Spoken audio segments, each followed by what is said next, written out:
Poor is a state of mind, but it's expensive to be poor. And the reason why is this. When you're poor, what happens? What do you do with your check? You get a check from your employer and you got to go to a check cashing place. They take 3% of your money right off the bat, some even more, right? Then you get your money, right? And most of these people don't have no checking accounts or nothing. So then what do? You take it and put it on a prepaid debit card, right? And every time you slide the card, they charge you a fee. And then what ends up happening? You go and try and apply for a car, you get whatever it is you get financed, and guess what? You're at the higher end of interest rate, right? Why? Because your credit's messed up and you're poor. Being poor is expensive. It is expensive. Hey, Stacy. And we don't want to be poor.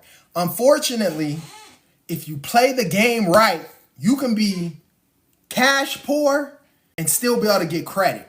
Just don't make the mistake with the credit and buy liabilities, right? We want assets.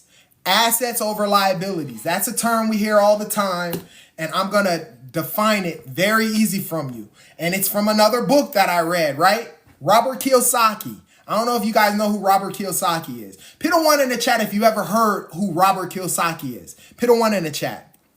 Put a 1 in the chat if you know who Robert Kiyosaki is.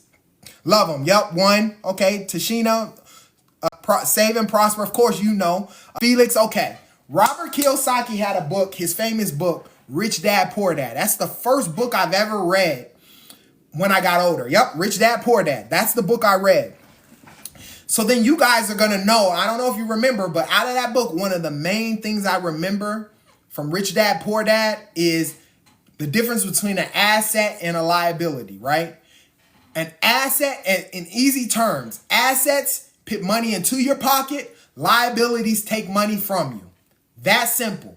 The key is to accumulate assets and then allow the assets, which puts money into your pocket, to pay for the liabilities, right? That's the whole premise of Rich Dad, Poor Dad for the most part.